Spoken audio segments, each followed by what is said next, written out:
Muito bem, pessoal, estamos então iniciando aqui o nosso bate-papo, eu aqui com o grande professor Olavo de Carvalho, escritor, professor, filósofo, e o jornalista e escritor Luiz Lacombe. A primeira vez que eu tenho os dois aqui comigo. Eu acho que eu ainda não tinha feito uma live com o Lacombe ainda, né, Lacombe? É a Eu primeira tenho vez. que fazer uma live com você. Fiz uma live maravilhosa com o professor Olavo de Carvalho. Até hoje, eu só ouço elogios à live. Foi realmente Obrigado. sensacional. Uma honra para mim ter entrevistado o professor Olavo de Carvalho, viu? Muito obrigado. Muito bem. Boa noite, professor. Boa noite, buenas, tudo bem? Muito bem, professor. Olha, vamos começar logo o nosso bate-papo aqui hoje. Professor, eu estava revendo algumas aulas do COF e o senhor comentou que o senhor vai lançar um curso sobre o que é a verdadeira ciência política, né? E revendo algumas aulas do COF, parecia que o senhor estava ditando o que ia acontecer no futuro, né? Não era nem prevendo, era quase ditando, tamanha precisão das análises, né, que o senhor fez, inclusive dos processos, das etapas, e tudo isso não se faz apenas com um estudo de filosofia antiga. Você pega ali filosofia clássica, lê, a gente percebe que tem muita gente que estuda Aristóteles, estuda Platão, até Tomás de Aquino, e não consegue ter essa percepção que o senhor tem.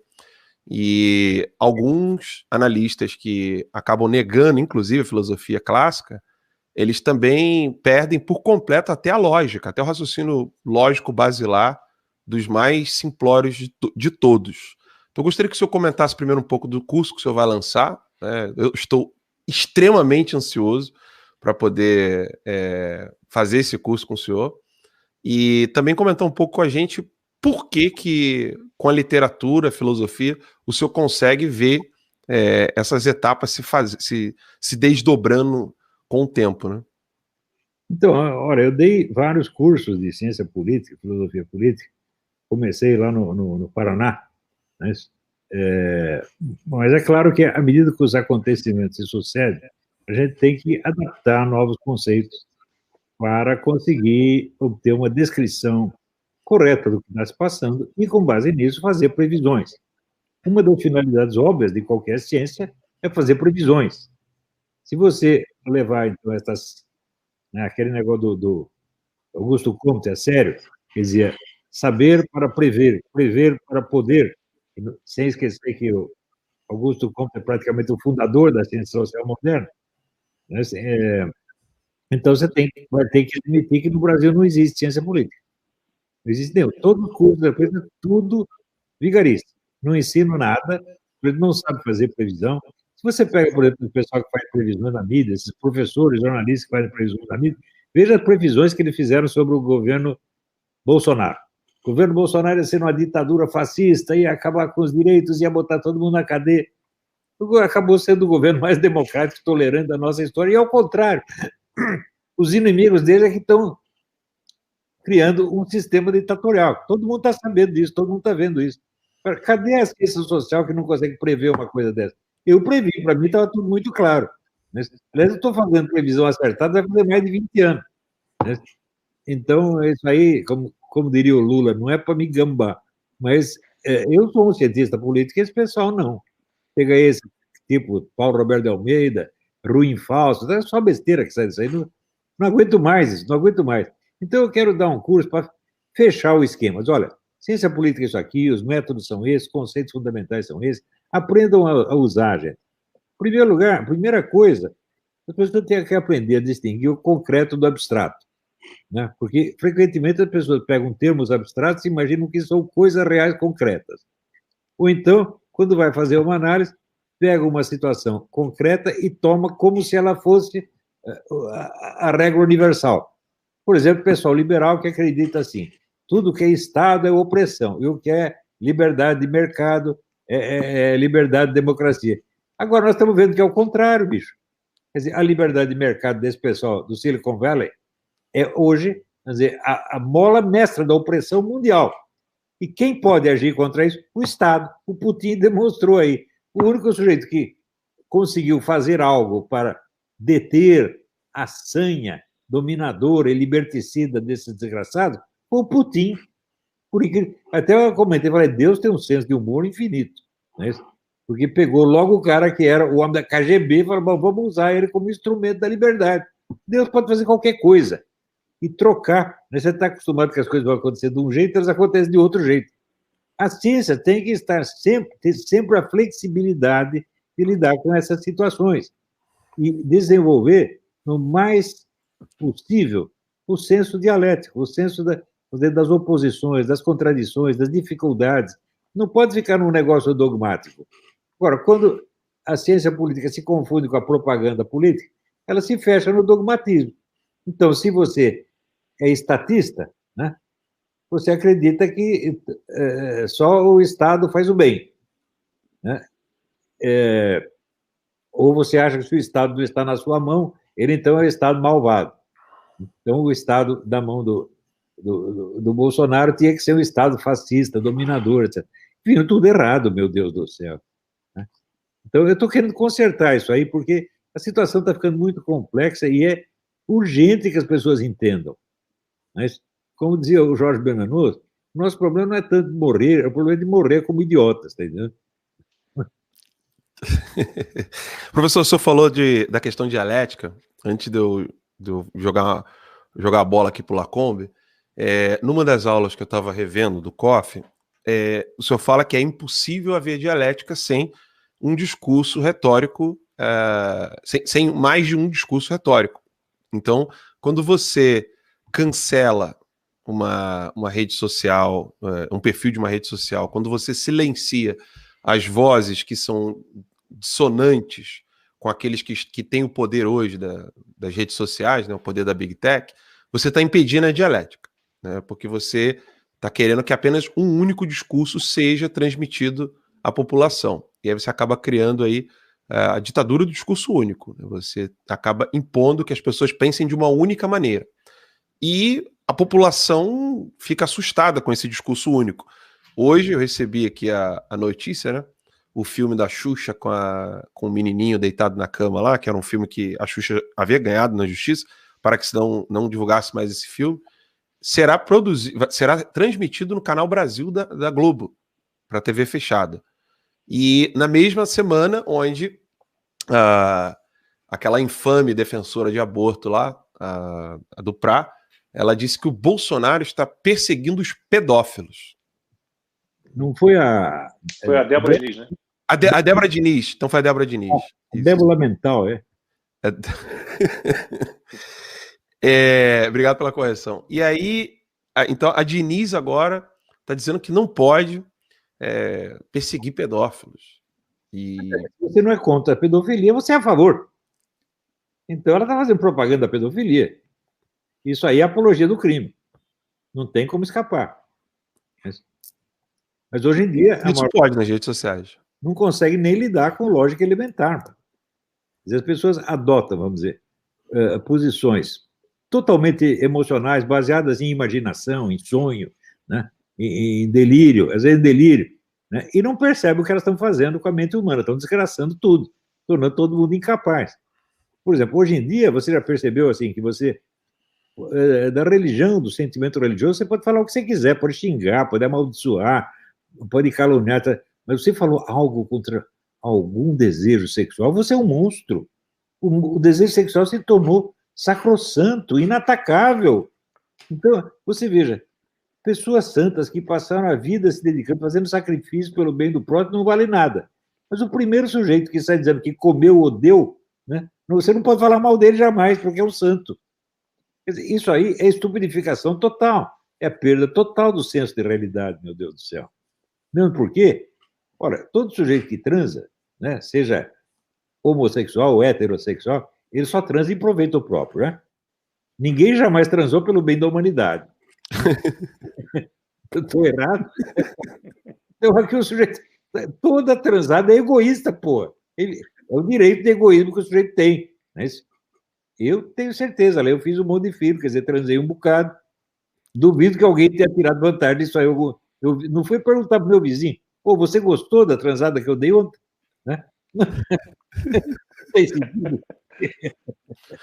Para o bem da humanidade, né?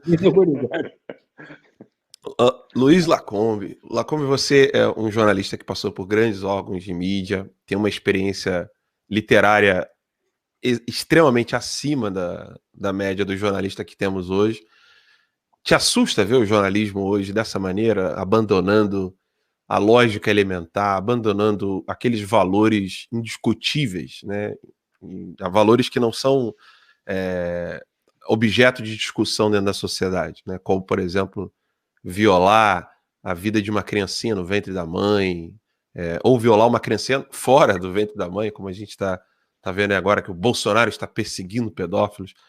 Você esperava ver o jornalismo chegar nesse ponto, Lacombe?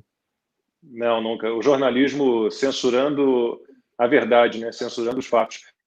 Mas sobre esse poder premonitório, entre aspas, do professor, deixa eu falar. Obviamente que isso vem de muito estudo, muita observação, muita sensibilidade, muita inteligência. E como eu pude me enganar, não só eu, mas muitos se enganaram quanto as redes sociais, as big techs, né? O professor já falava sobre isso, nem havia ainda essas redes sociais todas, e o professor já alertava para o risco que isso sugeria, né? Sobre esse oligopólio louco, sobre esse poder louco concentrado nessas redes sociais, que a gente imaginou que fossem libertar, né? Acabar com o monopólio da verdade, o monopólio da informação, né? Que a mídia tradicional tinha.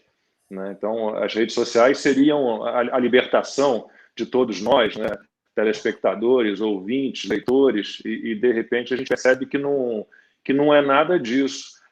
A gente tem hoje e não é um fenômeno só do Brasil, a gente tem hoje o jornalismo atuando como se fosse, como diz o Guzzo, um partido político derrotado nas eleições. Né? Não trabalha mais com fatos, não trabalha com a verdade, trabalha com crenças, trabalha com militância, né? Tem um fetiche nesse governo, no caso aí falando já do Brasil, tem um fetiche com esse governo, vai ficar num vazio existencial absurdo quando o Bolsonaro se aposentar, desaparecer. É algo inacreditável. E a gente vê o jornalismo censurando a verdade no dia a dia da redação. Você tem dois momentos muito delicados. Eu tenho 33 anos de jornalismo, né? E a gente percebe que há dois momentos assim, muito delicados. Todos os processos do jornalismo eles são muito delicados, muito sensíveis, mas a gente tem dois momentos mais sensíveis, talvez, do que todos os outros. Né? Que primeiro é a escolha das histórias que você vai contar.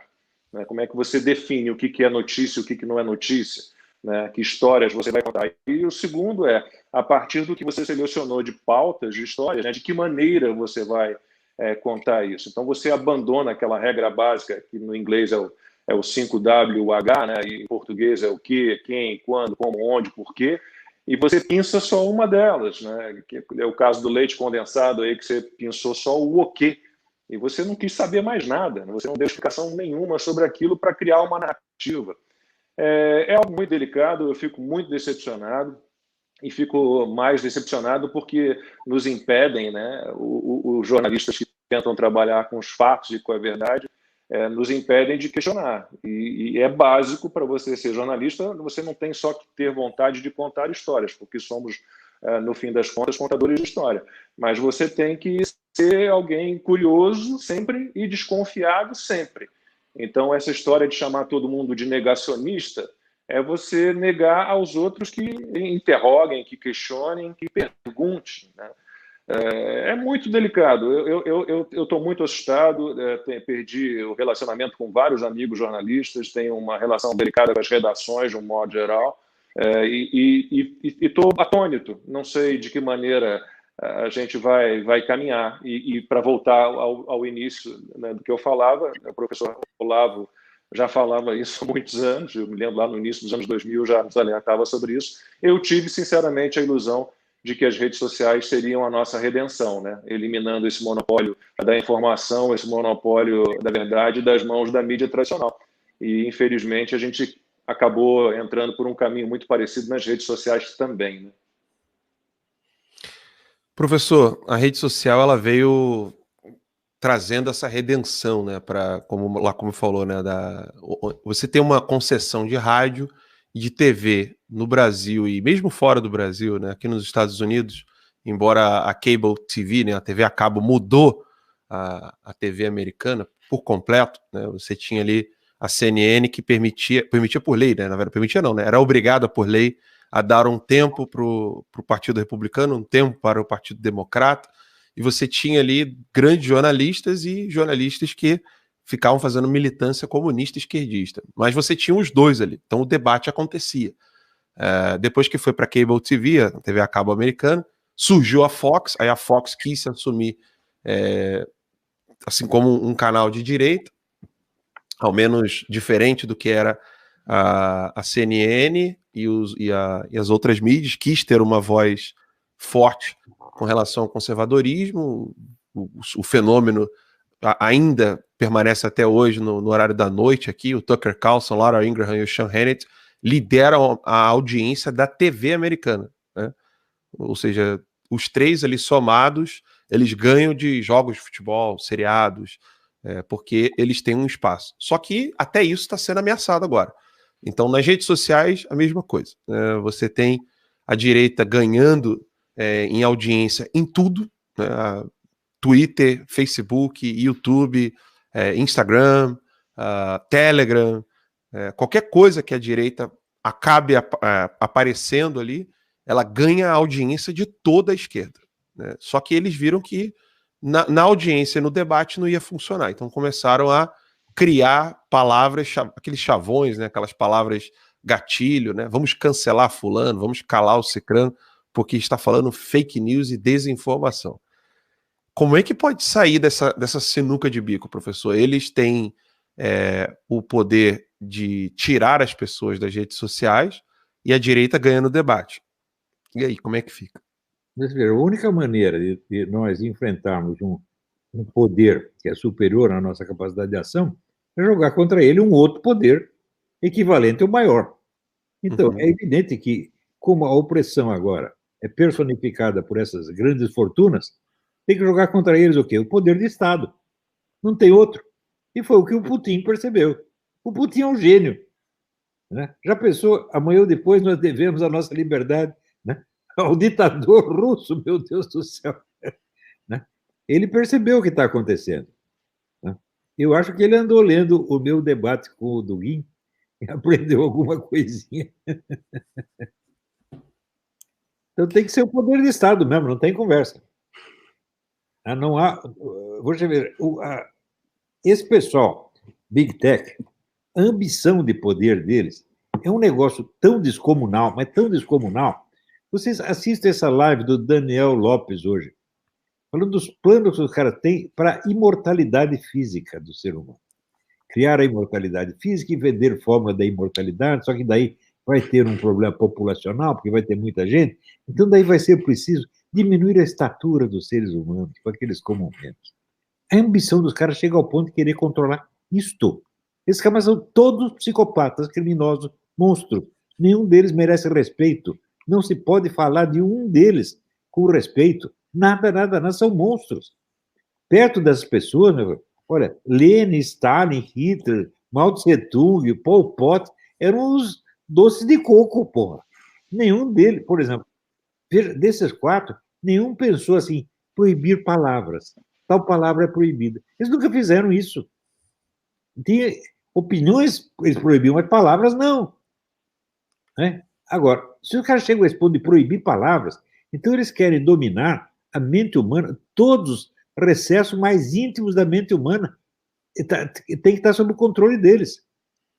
Essa gente tem que ser punida severamente. É o que falou o Putin. Se esses camaradas fizerem ameaça à liberdade de expressão, eles serão punidos. É o que tem de fazer. Não tem muito o que discutir. Nós temos que pedir agora a censura da censura. Agora, se o sujeito é contra a censura, eu não posso censurar o Big Tech, ele tem que ter a liberdade dele. Então, a liberdade dele vai oprimir você. Isso a pessoa não percebe que conceitos como liberdade são ambíguos. Né? A pessoa pensa que a liberdade é um princípio universal. Fala, claro que não. A liberdade é uma situação que às vezes existe e às vezes não existe. Ela não é um princípio. O princípio é uma coisa cuja aplicação pode seguir indefinidamente sem jamais chegar à contradição. A liberdade, vamos dizer, o próprio pessoal diz, a liberdade de um termina e começa do outro. Isso prova que não é um princípio. Isso prova que é apenas um ajustamento, como é que se diz? Empírico, mais ou menos acidental.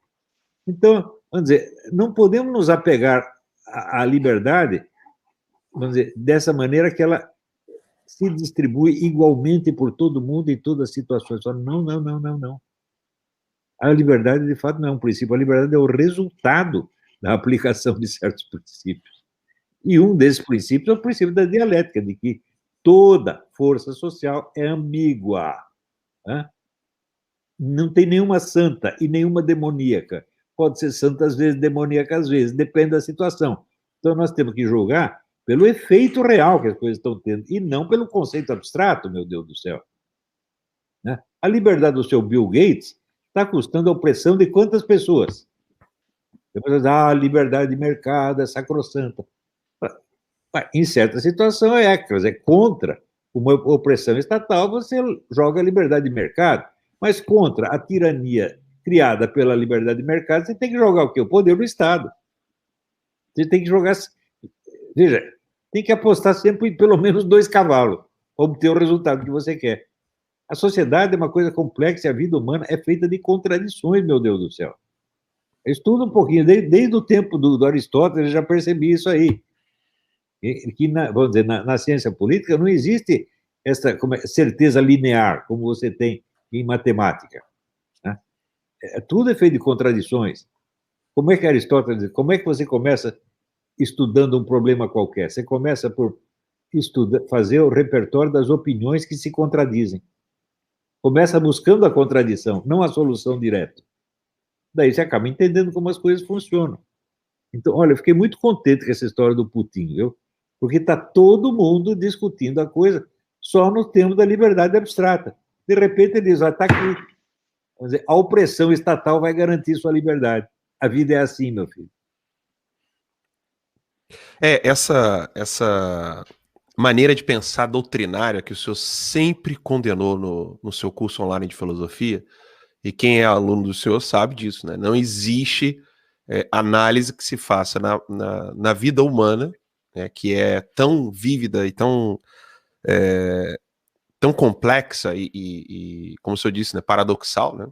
É impossível você ter um olhar doutrinário, né, um olhar cheio de doutrina, com regrinhas. E numa dessas aulas do COF que eu estava revendo, o senhor falava, né, que não tem como você ficar identificando uma pessoa ou um grupo por aquilo que ele se autodeclara. Né? Ou seja, vidas negras importam. Então é um grupo que cuida de vidas negras. Né? Ou se o cara ele é católico, então ele comporta-se como um católico. Qualquer pessoa consegue ver que isso é uma contradição. Diga. Esse assunto de negro na Idade Moderna é uma das coisas mais estupidificantes que existe. Por quê?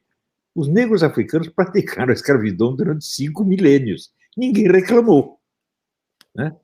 Daí chegou lá o português, o francês, comprou meia dúzia de escravos lá não escravizou ninguém. O branco o europeu não foi lá invadir o país nenhum para escravizar. Comprou quem já era escravo. E era escravo de quem? Dos negros.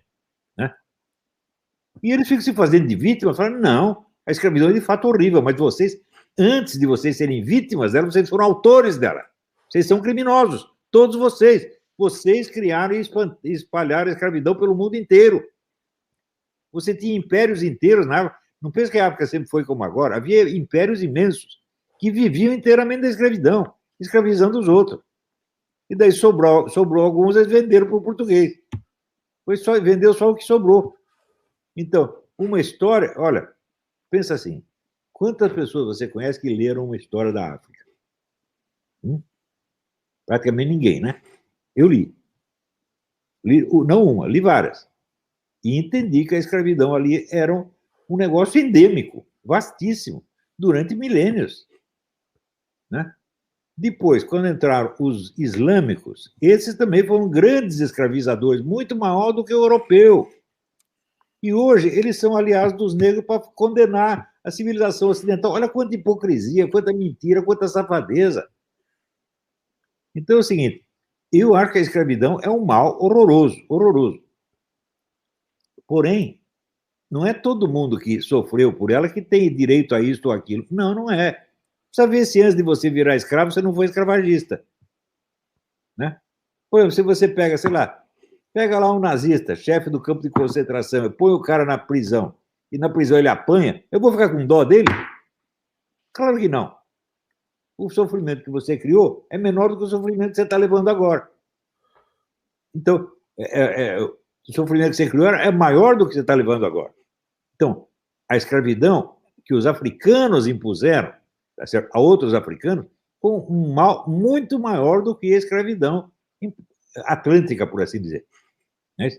E eles são responsáveis por isso. Então, em vez de tratá-los sempre como vítimas, falam assim, não são só vítimas. Vocês viraram vítima a partir de uma certa época, mas antes vocês eram os autores do crime. E tem que pagar por ele antes de ficar cobrando dos outros. Olha, eu nunca escravizei ninguém, nunca fui senhor de escravo, tá certo? E se me oferecesse um escravo, eu mandava enfiar no cu, né? Não quero saber dessa coisa, né? Qualquer poder que você tenha sobre um ser humano estraga você, torna você imbecil. O poder imbeciliza. Não é que o poder corrompe, ele corrompe sim, mas antes disso ele imbeciliza. Olha, você conhece algum milionário inteligente? Eu não conheço. O pessoal fala do Jorge Souza, garanto você, o Jorge Souza é um imbecil. Eu conversei com ele. Né?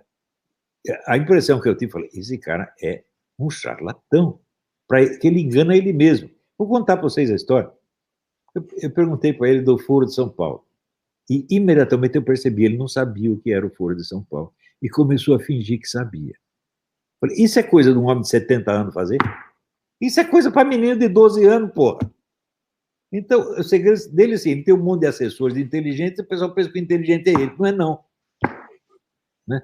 Esse Bill Gates, você escuta o Bill Gates falar, esse cara é QI 12, meu Deus do céu. Ele deu uma sorte na vida, fez lá um negócio da universidade, começou a ganhar dinheiro, e o pessoal chama de gênio.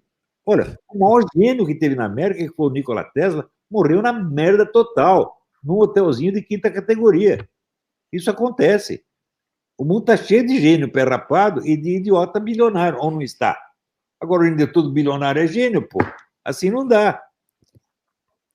Alan, você me permite só falar um pouquinho sobre esse último comentário do professor? Que eu sou neto de judeu, né? Meu avô, ele veio da Alemanha em 1934, né? Fugindo já do nazismo. E eu tenho assim, um sentimento pelos judeus. Eu não sou judeu, eu sou católico. Meu avô casou-se com uma católica, eu fui educado na religião católica. Mas o professor falou aí dos negros que escravizaram outros negros, dos negros que se juntaram aos europeus para escravizar os negros, né? Para as Américas, principalmente.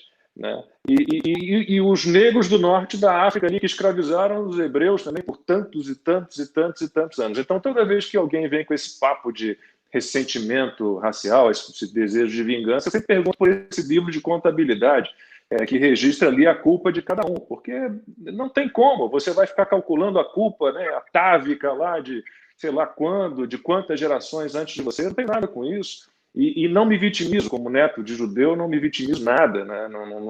Aliás, o povo judeu é um povo que não se vitimiza, é um povo muito valente, que corre atrás, que vence por mérito, né? Por seus esforços, seus talentos. Então, esse livrinho de contabilidade, querendo, sabe, você tem que pagar por isso, você tem que... Isso desculpa, eu vou usar uma expressão que eu não costumo usar, mas isso é um saco. É vigarice. Vai estar querendo tomar nosso dinheiro, é isso que eles querem, pô. Né? Você vê, os negros americanos, eles soma todos eles são a 18ª economia do mundo. Né? Você tem dezenas de países que têm menos dinheiro do que eles. E quanto mais eles progridem na vida, quanto mais eles levam vantagem na sociedade americana, mais revoltados eles ficam. Por quê? Quanto mais dinheiro você tem, o sujeito começa a querer poder político. E depois o poder político não basta, tem que ter o poder que esses caras do Silicon Valley querem. Eles querem ter o poder sobre a biologia. Entendeu? Poder sobre a natureza. São todos loucos. Professor, eu estou relendo o Admirável Mundo Novo, do Huxley, que tem essa historinha também de geneticamente, de escolhas e de criar esses seres humanos de castas e cada um com um sentido. Né? É uma coisa muito doida. Olha, esse livro, tudo que esse cara escreveu, os caras estão fazendo realmente.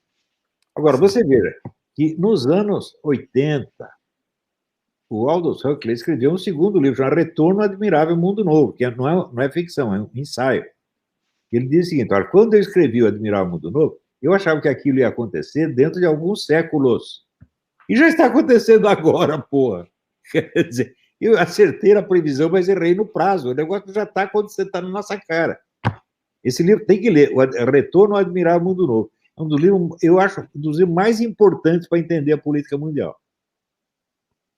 Lacombe, sobre jornalismo ainda, né? Eu quero aproveitar a sua experiência para a gente poder. O professor passou um período como jornalista bem curtinho, né? Depois. Bem sofrido, né, professor? Não conta com ninguém, rapaz, que é isso? Não conta pra ninguém. E depois passou a ser um grande filósofo. Eu falei, pode me chamar de proxeneta, de viado, mas de jornalista não. Avisar aos outros o que está acontecendo, né? Tem sempre aquele grupinho fora das câmeras, fora do microfone, que de alguma maneira acaba compartilhando, né, Lacombe? Você chega com a pessoa, fala, olha o que está acontecendo ali, aqui, acolá, no mundo. Por exemplo, a China hoje, com campos de concentração para cristãos, até para muçulmanos, e tribos, né, chinesas que estão sendo usadas como escravos, e o Pompeu, enquanto estava como secretário de Estado aqui nos Estados Unidos, estava tentando alertar isso para o mundo, e alguns jornalistas acabam, né, eu sei que por exemplo, eu tenho um jornalista na CNN, não posso dizer o nome dele porque eu não quero arruinar a carreira dele por ele ser amigo do Alan dos Santos, né? Porque se eu fizer isso amanhã, né, o Lacombe sabe como é que é isso, né? Você é retirado. Você me demitiu, você e o Flávio Morgenstern me demitiram. E aí eu tava conversando com esse jornalista da CNN, né? E ele preocupadíssimo, né? Com tudo que está acontecendo, e vários jornalistas em vários meios de comunicação estão cientes do problema.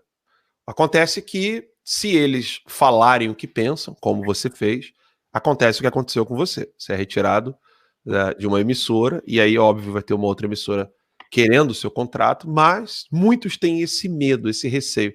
Como é que faz para vencer, Lacombe, esse medo de poder falar, de fato, as coisas como você as vê? Esse medo não deveria existir de maneira alguma, né? Eu acho que, assim, nos jornalistas, de um modo geral, eu não sei até que ponto, quantos são mau caráter mesmo, quantos acreditam que eles estão defendendo a bondade, a fraternidade, a solidariedade, né? Quantos são simplesmente equivocados por inocência. É tão complicado analisar. A gente tem tantos erros cometidos pelos jornalistas ultimamente, e cada vez mais. Por exemplo, você ser o primeiro a chegar com as últimas, esse é um desejo que deve ser inerente a qualquer jornalista, né? Você é quase que um fofoqueiro profissional. Você quer ser o primeiro a chegar ali a contar uma história. Mas aí a pressa nisso, né, acaba atrapalhando o seu trabalho, a depuração dos fatos, o entendimento de uma história, né? Você tem aqueles que não aceitam, simplesmente não aceitam. A gente tem que olhar aí o que a gente teve no governo brasileiro, sempre foram, bom, desde a reabertura, né, partidos de esquerda, de centro-esquerda, e de repente eles se veem governados por um presidente mais à direita, com uma proposta liberal na economia, conservadora, e eles não aceitam isso. Há uma criancice. Eu tenho certa dificuldade de entender, porque eu acho que há várias vertentes, há vários tipos de jornalistas. Há aqueles que são realmente não têm caráter, né? Aqueles que acham que estão trabalhando pela bondade, pela fraternidade, pela solidariedade, pela igualdade, algo tão estranho de a gente entender. Como é que você pode pregar igualdade, né? Uma sociedade igualitária sem abrir mão da liberdade, porque se você prevê que todo mundo tem que ser igual em quase tudo, em tudo, você está abrindo mão, abdicando da liberdade, né? Quantos são equivocados, cometem erros por infantilidade, por falta de experiência. Acho que a gente tem, o professor talvez possa falar um pouquinho mais sobre isso, viveu tanto tempo em redações também. A gente tem de tudo. A gente tem de tudo. O fato de você abrir mão da verdade, né? Você tentar sempre uma narrativa, e a gente pode fazer um esforço rápido de memória aqui, e você vai encontrar exemplos incontáveis aí de narrativas, leite condensado, porteiro do condomínio do Bolsonaro, quando descobriram que a família Bolsonaro, por exemplo, sacou 3 milhões de reais durante 26 anos, 4 pessoas, você vai calcular, e dá 2 mil reais por mês de saque.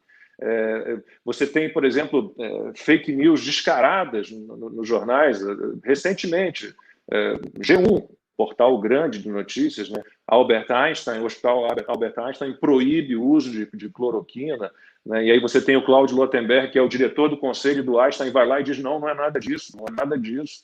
Né? O hospital não pode fazer isso, é uma liberdade de cada médico, é garantida pelo Conselho Federal de Medicina. Então, há aqueles que não têm caráter, aqueles que erram por inexperiência, falta de vivência, há aqueles que são ignorantes no sentido de que não percebem que o que eles defendem é completamente equivocado. Né? Não deu certo em lugar nenhum, nem dará nunca. Olha, o professor tem comentado nas últimas aulas do COF, quem ainda não assinou o COF, né, está perdendo as aulas que o professor dá todo sábado, mas o professor tem comentado nas últimas aulas, né, a importância da formação na universidade, que é dali que sai o jornalista, dali que sai o jurista, dali que sai o médico, e hoje, infelizmente, o nível decaiu muito. Né? Nem todos os jornalistas têm na família membros da Academia Brasileira de Letras, como o Lacombe, né? Nem todos têm um Olavo de Carvalho que pôde conversar com os maiores intelectuais do Brasil e do mundo em pé de igualdade. Então, como é que a gente pode, professor, sair dessa lama, dessa escuridão intelectual que nós estamos hoje?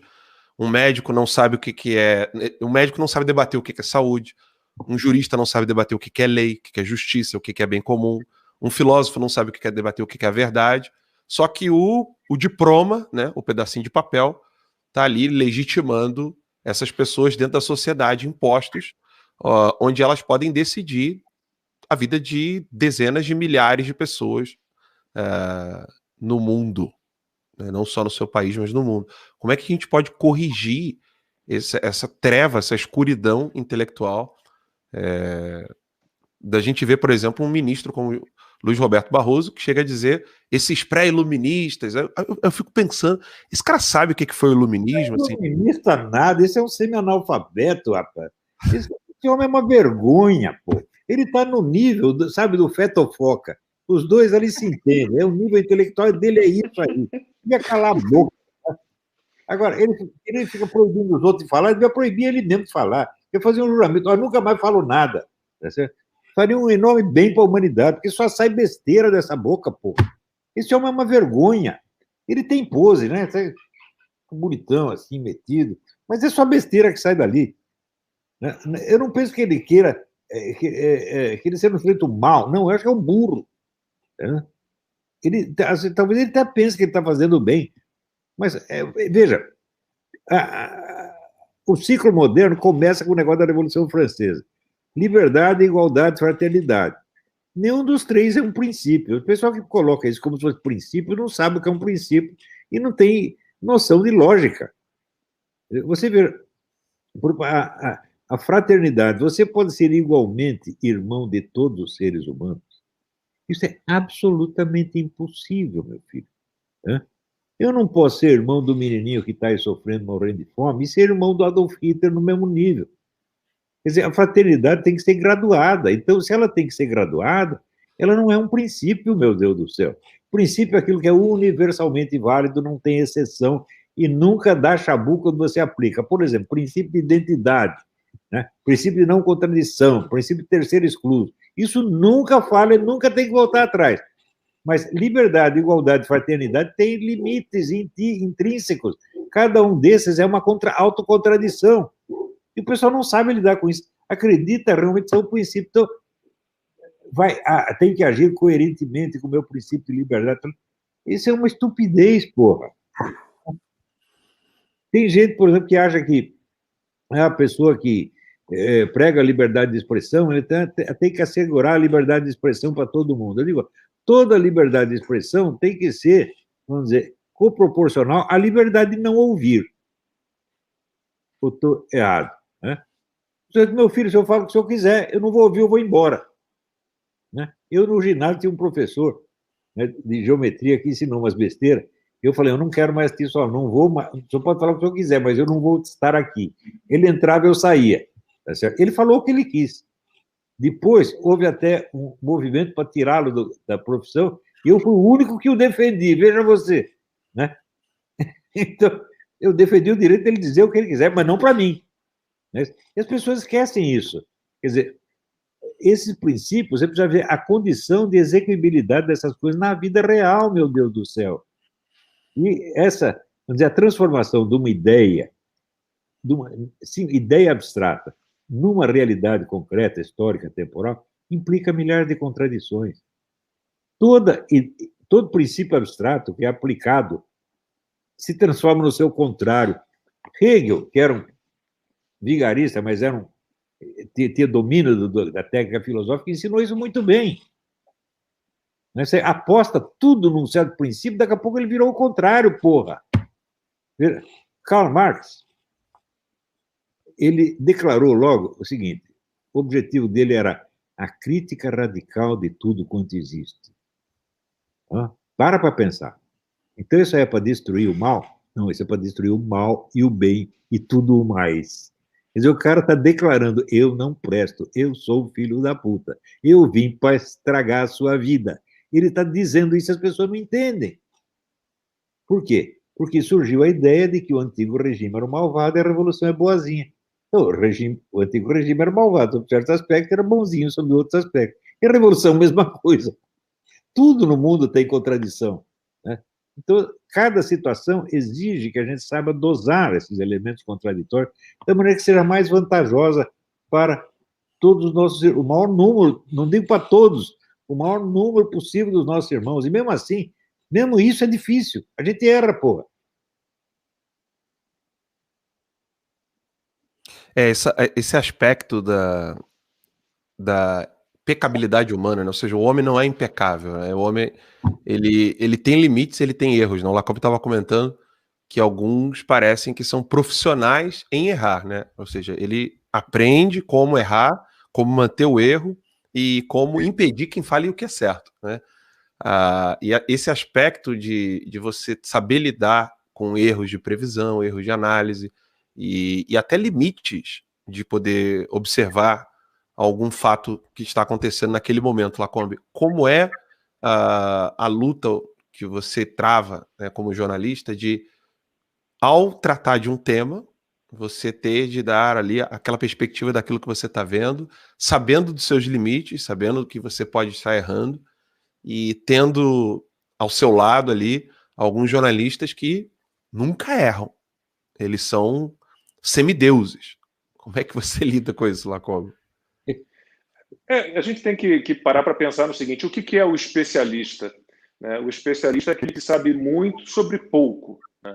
E o jornalista, de certa forma, a grande maioria, não é especialista. Então, eles sabem pouco sobre muito. Né? É por isso que eu gosto do modelo do jornalismo, da formação do jornalista, o modelo americano, em que, se não me engano, pelo menos tenho amigos que fizeram formação assim, você faz um curso superior de graduação, por exemplo, você quer trabalhar com jornalismo econômico, você faz economia e você faz uma pós-graduação em jornalismo. Você quer trabalhar com jornalismo esportivo, você faz educação física, se bem que Estados Unidos educação física não é nível superior, e depois faz uma pós-graduação. Você quer trabalhar com política, você faz ciências políticas e faz uma pós em jornalismo. Porque a grande questão é essa. E o jornalista, ele costuma ser um ser muito prepotente, muito arrogante, né? Ele acha que ele vai fazer uma pesquisa de 5 minutos e ele se torna um especialista em alguma coisa. A gente tem que ter a noção que nós somos muito pequenos. Muito pequenos. São pouquíssimos jornalistas que realmente conhecem profundamente um assunto. E essa sensação de você entender de tudo, sobre todas as editorias, em todas as pautas, isso é muito arrogante e muito prepotente. Nunca agi dessa maneira. E olha que eu venho de um tempo, vamos fazer 55 anos, já posso usar essa expressão, em que a gente não tinha pesquisa, não existia internet, não tinha máquina. Eu comecei com máquina de escrever. E aí, como é que eu fazia? Me lembro bem, eu fui fazer uma matéria com o Burle Marx, uma exposição que ele estava fazendo no Rio de Janeiro, ele é muito conhecido como paisagista, não tanto como artista plástico, e eu trabalhava na Rede Manchete na época. Você ia no SEDOC, no Centro de Documentação, você fazia lá, eu vou fazer uma matéria com Burle Marx, preciso de um material. Você ia dar uma voltinha, ficava lá 1 hora, voltava depois, pegava uma pilha de papéis grampeados, fotocópias de jornais, de revistas com matérias sobre Burle Marx. Então, o grande problema é o jornalista achar que ele é um profundo conhecedor de tudo. Isso é impraticável. Poucas pessoas têm a inteligência do professor Olavo de Carvalho e têm esse horizonte tão amplo sobre tantos aspectos da nossa vida, tantas ciências. Eu, por exemplo, eu sei dos meus limites, né? Eu tive uma carreira muito errática. Assim, eu fui repórter de polícia, trabalhei 14 anos com jornalismo esportivo, eu cobri 3 guerras na Globo News, atentados de 11 de setembro. Então, eu tenho assim, uma gama de experiências bem variadas. Mas eu estou longe de ser um especialista em alguma coisa. Então, de novo essa história. O especialista sabe muito sobre pouco, eu sei pouco sobre muito. E eu preciso entender as minhas limitações. E o jornalista é muito arrogante, muito prepotente de um modo geral, e acha imediatamente, a partir de uma leitura boba de um artigo, por exemplo, né, de que ele se tornou ali, a partir daquilo, um grande conhecedor. Essa é uma arrogância, uma prepotência que a gente tem que combater o tempo inteiro, o tempo todo. E é um trabalho diário esse, não tem jeito, né? É consigo mesmo, você se convencendo disso e tentando mostrar aos outros que eles não têm esse poder. O professor fala muito mapeamento da ignorância, né, professor?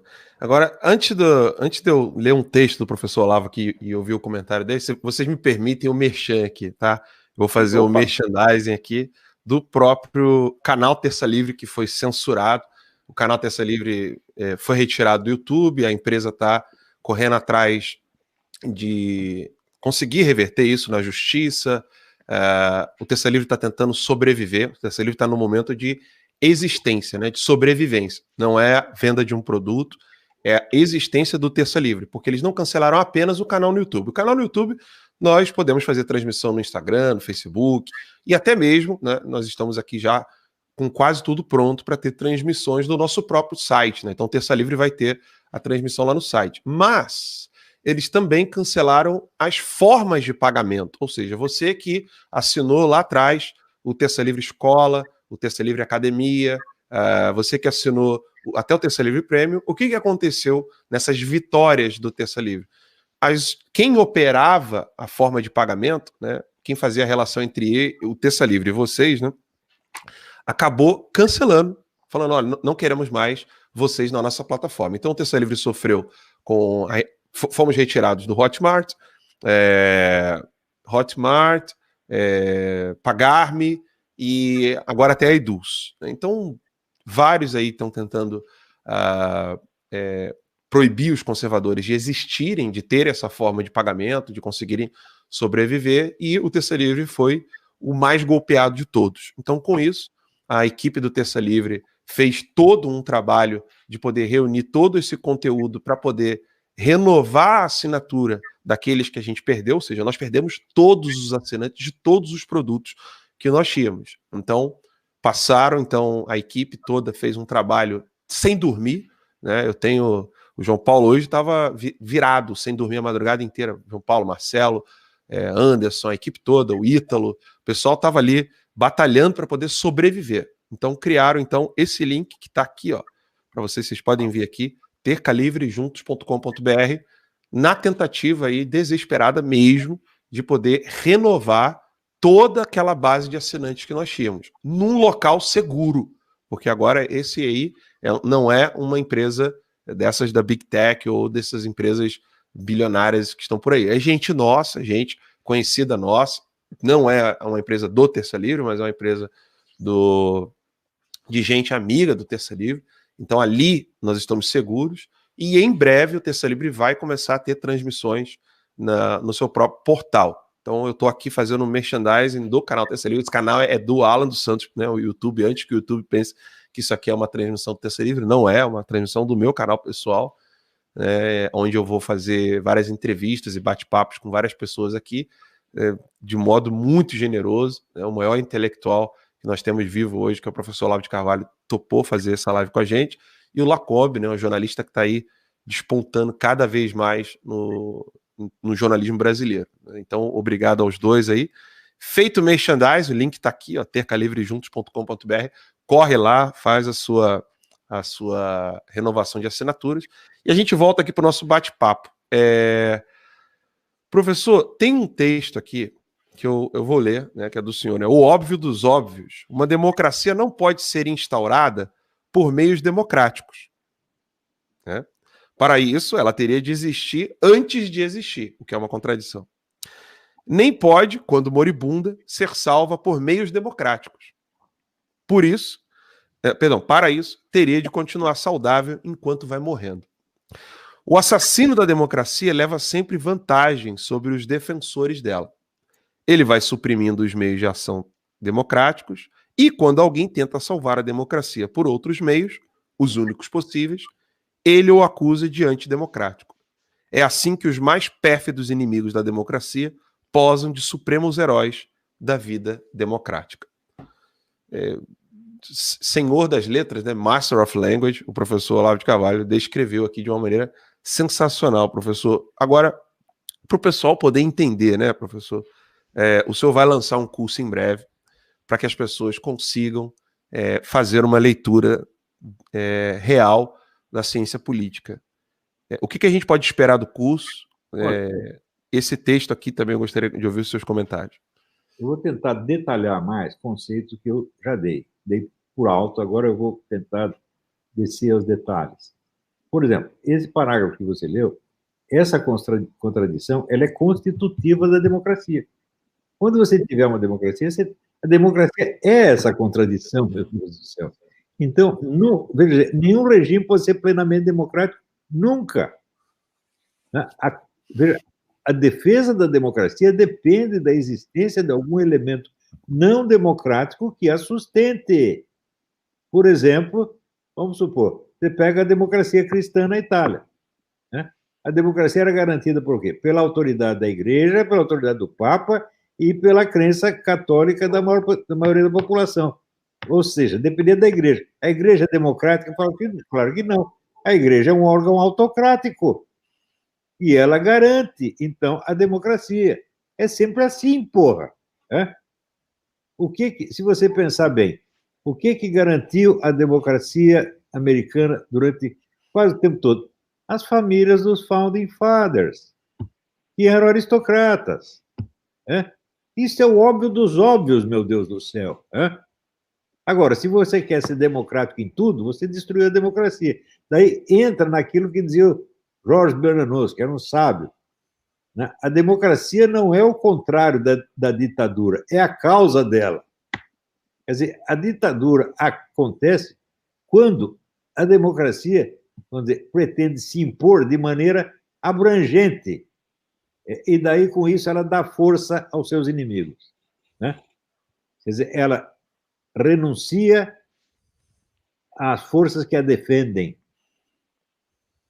Agora, isso também significa o seguinte: se uma democracia entra em crise e aparece uma ação autoritária para defendê-la, essa ação autoritária, em vez de defender a democracia, ela pode se tornar um novo regime. Está entendendo? O que aconteceu no Brasil. Em 64 aconteceu isso. O que os militares fizeram em 64? Intervieram e falaram, não, aqui está tendo um governo corrupto, está tendo uma conspiração comunista, e estava mesmo, né? Então nós vamos intervir e botar ordem e fazer novas eleições daqui a 6 meses. Só que eles subiram lá e decidiram ficar para sempre. Está entendendo? Então, a ação não democrática feita para defender a democracia se torna ela mesma o substituto da democracia. Isso acontece porque são contradições inerentes ao próprio regime democrático, meu Deus do céu. Ou seja, a democracia é um treco difícil. Não é assim, um direito fácil que tem que ter. Não. Para ter uma democracia, precisa usar muita cabeça. E precisa ter muito esforço e muito sacrifício. Não é isso?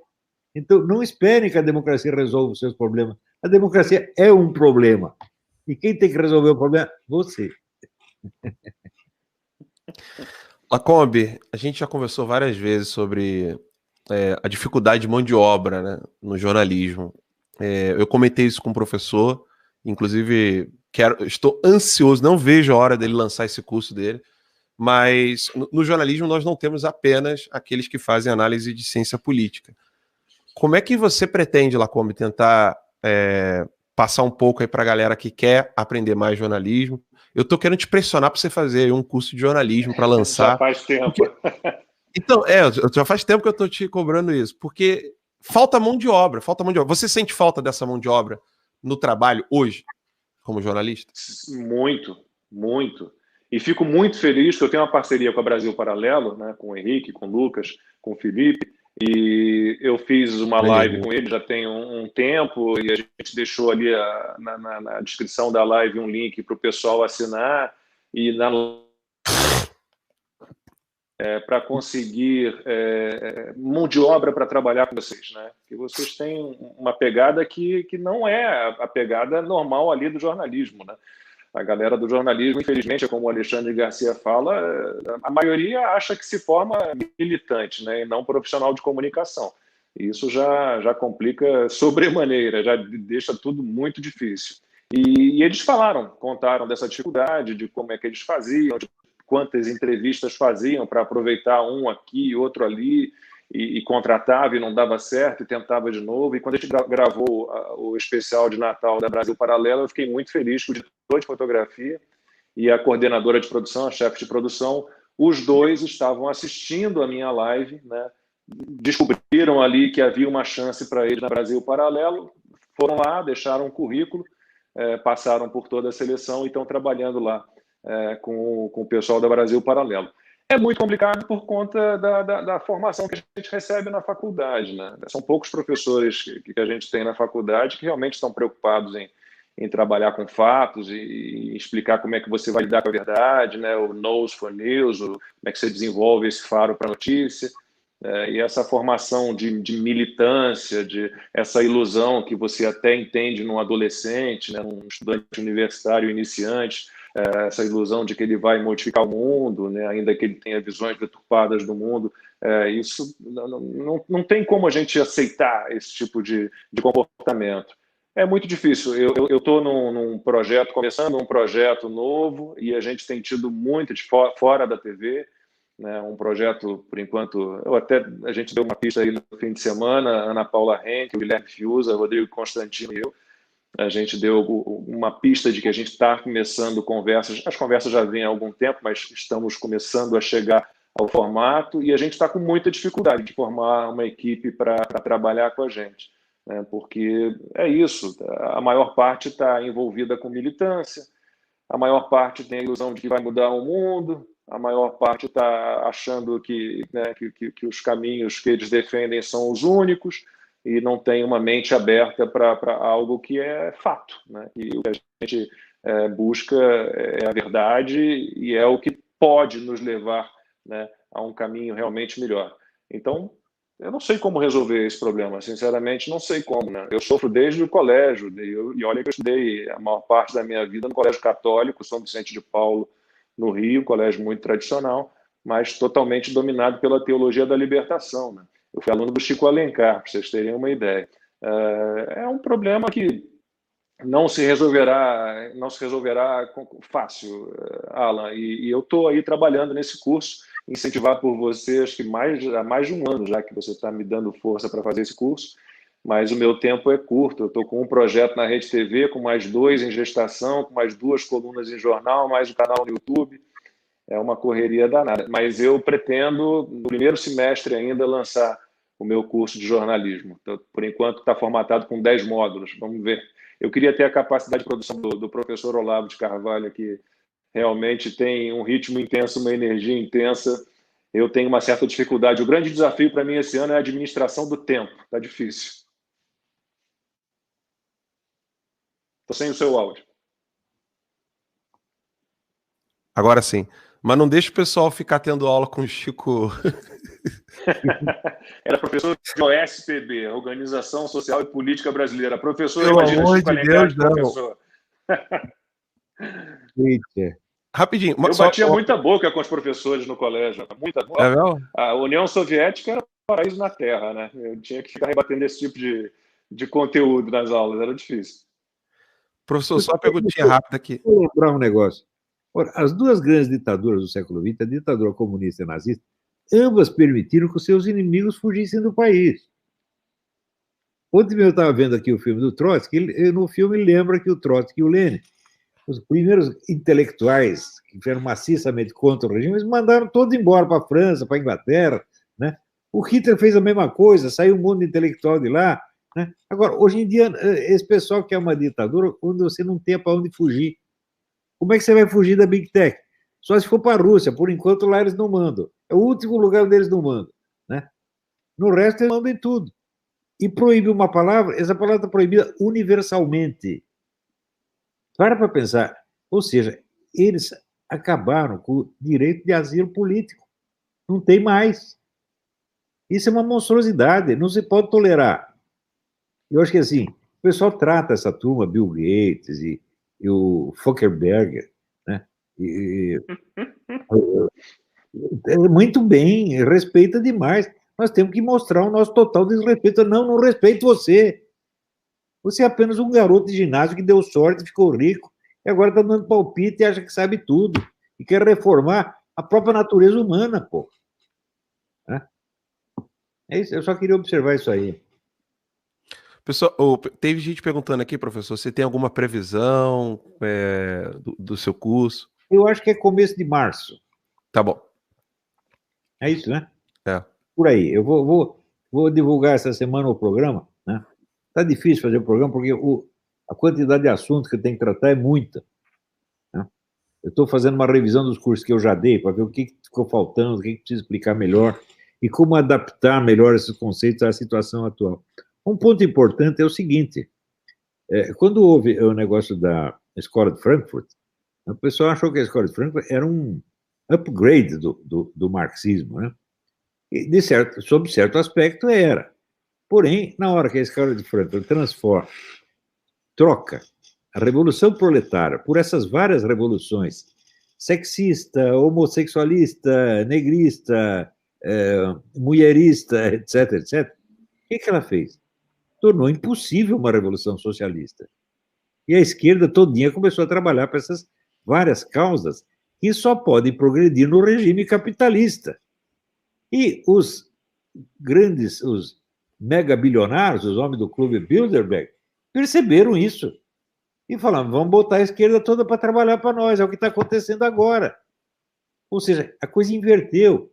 A esquerda hoje trabalha para o grande capital. E a Revolução Proletária ficou para dia de São Nunca.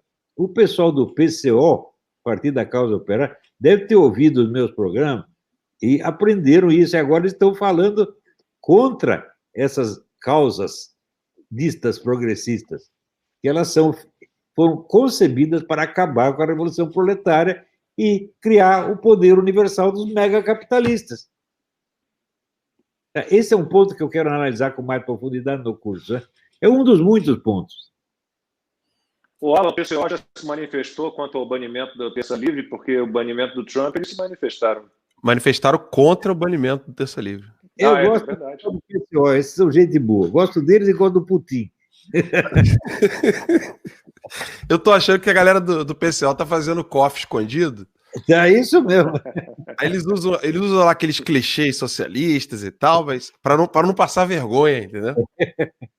Para não ficar feio, porque senão vai. Opa, isso aqui tem a caligrafia e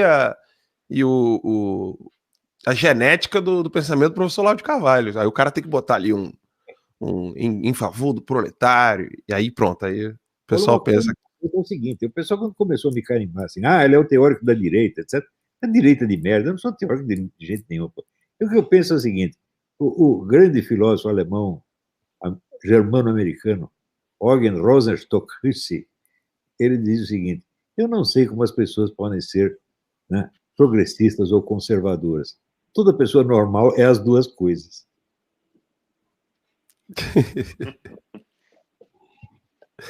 Muito bem. Lacombe, a hora tá avançando aqui. Só uma perguntinha última aqui para cada um. Né? O desafio hoje do jornalismo de poder ter o seu espaço, né, os conservadores e quem é de direita, ter o seu espaço, não a sua bolha, né? Criar ali um espaço fechado, mas de ter ali oportunidade de poder trabalhar nas empresas. Você percebe que os donos de mídia estão mais abertos a ter a ter vozes discordantes nas empresas? Ou você acaba percebendo que os donos querem, mas o próprio staff, o próprio corpo que trabalha nas empresas hoje de mídias, é que ficam criando esse muro? Quem você acha que... Acha não, né? Quem você percebe aí, com a sua experiência, que coloca um muro para vozes discordantes hoje no jornalismo brasileiro? Os donos ou quem está trabalhando na redação ou quem acaba criando aquele grupelho dos sindicatos, etc. Quem você vê como um muro real para vozes discordantes hoje no jornalismo? Os dois. Na minha experiência na Band, você teve um movimento que começou um pouco no diretor, que se alastrou pela redação, e a redação retroalimentou ali a direção, e então houve um movimento que reuniu as duas forças, né? As forças maiores e as forças ali da redação. Na Rede TV, eu felizmente, claro, me dou bem com o Amilcar e D'Alevo também, mas eu tenho uma ligação forte com o Marcelo de Carvalho, né, que pensa muito como nós. Então, eu tenho muito apoio dele, né, do Franz Vassek, meu superintendente de jornalismo. Mas a gente tem que entender o seguinte, que, infelizmente, qualquer veículo tradicional e qualquer veículo concessionário, né, que tem uma concessão governamental, ele tem os seus limites também. A gente tem que saber lidar com isso. Não é uma situação muito confortável, eventualmente, mas eu tenho tido hoje uma liberdade que eu não tinha experimentado antes. E fico muito feliz com isso, muito feliz realmente. Mas, óbvio que a gente tem que entender que há limitações, né, políticas, comerciais, e a gente tem que saber jogar com isso, né? Eu tenho atuado com toda a liberdade, acho que dificilmente conseguiria atuar de outra maneira, tanto que não deu certo a minha experiência na Band, porque não havia como eu continuar envolvido com aquilo tudo, né? Com uma tendência sempre a tentar me impedir de... A pior censura é essa, né? Acho que a pior censura é quando te impedem de indagar, nem quando você quer dar uma opinião, mas você não consegue nem perguntar, você não consegue nem indagar. Você é calado de imediato, antes que você consiga formular uma opinião, ou formular um raciocínio, ou chegar a uma conclusão, ou apresentar os fatos mais ou menos, né, embalados de um jeito correto ali, né? Então, eu tenho hoje uma experiência que eu considero o mais perto possível assim, de uma liberdade que um profissional de jornalismo pode atingir num veículo concessionário, numa mídia tradicional. Eu tenho um programa na Rede TV com o Rodrigo Constantino e com o Silvio Navarro, com a Amanda Klein fazendo ali a voz progressista, mas você imagina que o que é para uma emissora, né, ter Rodrigo Constantino, Luiz Ernesto Lacombe, Silvio Navarro, né? Então eu tenho experimentado realmente uma liberdade que eu não tinha imaginado que teria antes. Agradeço muito a Rede TV por isso, né? Então é isso, a gente tem que saber jogar, né? A pressão vem de todos os lados. O clima na redação, eu acho que ele é mais administrável, né? A partir do momento que você consegue estar ali todo dia, né, e argumentando, contra-argumentando, apresentando fatos, então é uma lida mais trabalhosa, né? Uma lida mais trabalhosa, mas uma possibilidade maior de você, de alguma forma, não moldar essa pessoa, mas trazer a pessoa para o teu lado, no sentido de ver o teu lado, observar do jeito que você observa, e não apenas do jeito que ele observa, né? O contato com os chefões ele é um pouco mais complicado, ainda que eu tenha uma proximidade, como disse, muito grande com o Marcelo. Ele tem me permitido uma liberdade que eu diria... Hoje eu tenho o meu programa, então eu tenho pouco contato com a redação. Meus dois projetos que vêm a seguir, um deles eu terei muito contato com a redação, e eu estou me preparando psicologicamente para esse desafio. Professor, e o desafio do escritor, né? O senhor conseguiu vencer todos os seus adversários, a exemplo dos grandes escritores na história da humanidade, né? Ninguém vai saber de cor, a não ser um especialista, quem é que ficava debatendo com São Tomás de Aquino. Né? Isso já aconteceu com o senhor em vida, né? Quase ninguém sabe quem são os nomes mencionados ali no imbecil coletivo. Esse já estão acabados, já acabou. Sim. Como, professor, como que hoje esse desafio de existir, de poder abrir a boca e falar, como vencer, já que estamos num cenário distinto, onde as grandes corporações elas estão impondo ideologias e ideias já prontas, pré-concebidas, e fazendo com que, como o Lacombe comentou, né, donos e redação fiquem ali com a arma apontada na cabeça, né? Ou você vai seguir esse caminho aqui, ou eu vou quebrar e destruir a sua empresa, como fizeram com o Terça Livre. Olha, você ter uma empresa já é um risco, né? Agora, eu acho o seguinte, eu estou numa posição privilegiada porque eu não tenho empresa, eu não tenho profissão, não tenho emprego, não tenho nada. Eu sou eu mesmo. Isso aí fica difícil, quer dizer, os caras podiam pelo menos me matar, mas matar não adianta nada, porque eu já escrevi um monte de coisa, tem um monte de inédito para publicar, depois de morto eu vou atormentar mais ainda. Agora, o pessoal que tem empresa realmente fica difícil, né? Eu preciso inventar esquemas que passem ao largo disso aí, né? Se registrar em outros países, né? Pensa na Rússia, né? Na Rússia, na Hungria, na Polônia, né? Porque Hungria, Rússia e Polônia conhecem esse pessoal. Eles já sofreram, eles sabem o que é, né? A opressão. Agora, esse pessoalzinho, classe média bonitinha, não sabe nada, não. Nunca apanharam na vida, tudo, como dizer, tudo piada de prédio. Sem dúvida. Gente, o bate-papo tá maravilhoso, a vontade minha era de levar adiante, mas 1h12 já aqui de bate-papo com o professor Olavo, o Lacombe. Eu quero só dar esse recado que é importante, né?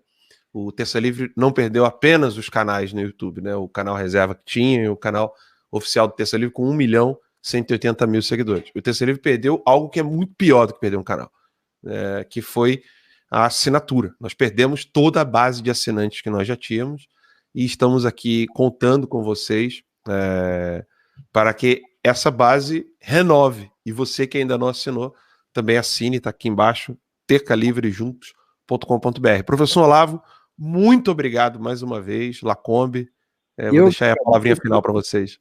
Eu que agradeço, aprecio muito o trabalho de vocês, são bons amigos, gosto demais de vocês. Viu? Vão em frente, gente. O que precisar que eu puder ajudar, me avisa.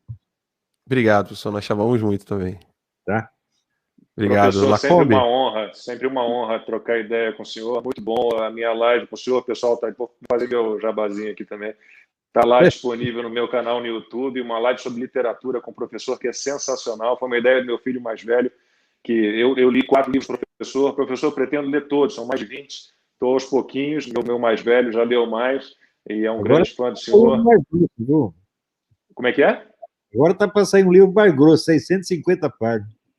Você sabe que eu tinha um professor de português, ele era um professor muito engraçado, e sempre que ele passava um livro para a gente no colégio, sempre tinha um gaiato que perguntava: professor, esse livro é muito grosso, professor? Aí ele sempre respondia: não, meu filho, é fácil de introduzir. Então, não, fique tranquilo. O que importa é o conteúdo, não o tamanho. Alan, você sabe que pode contar comigo. Eu sou contra todo tipo de censura, de banimento, de cancelamento. Para quem pensa como eu, para quem pensa de forma diferente, a gente tem que estar junto sempre. Você sabe que pode contar comigo. Parabéns pelo trabalho. Siga firme aí, tá? Professor, uma honra estar com o senhor de novo. Vamos em frente, meus irmãozinhos. Obrigado, pessoal. Bem, a gente vai encerrando então aqui a nossa transmissão no meu canal aqui, Alan dos Santos. Quem ainda não está inscrito pode inscrever-se no canal, se ele sobreviver até amanhã, a gente não sabe ainda. Mas lá no Terça Livre você pode estar sempre conosco, você pode estar junto com o Terça Livre. Então não perca essa oportunidade, tercalivrejuntos.com.br. Eu também estou no Telegram, mais presente no Telegram do que no Instagram e no Twitter. No Twitter, todo dia eu não sei se eu posso usar o Twitter, tem que olhar lá, ver se tem alguma denúncia que foi feita. Outro dia fizeram uma denúncia porque eu não podia falar de hidroxicloroquina, né? Que é o remédio que tá me ajudando pra caramba, né? Eu tô saindo de uma gripe pesada e tomei hidroxicloroquina e uma série de suplementos alimentares que agora vai fazer parte da minha vida, né? Vitamina D, zinco e tal. Não sabia o quão benéfico era tudo isso. Então, estou muito mais presente no Telegram. Quem quiser me encontrar no Telegram é t.me/Alan dos Santos, tudo junto, assim como esse canal aqui, que é youtube.com/Alan dos Santos. Muito obrigado pela sua audiência, obrigado pelo seu carinho de estar aqui conosco, com esses dois gigantes aí, né? É uma alegria enorme. E a gente vai ficando por aqui. Até a próxima, galera. Obrigadão mesmo. Deus abençoe. Como eu que faço tudo sozinho aqui, vou jogar o banner e dar um tchauzinho aí para vocês. Valeu, pessoal. Fica com Deus.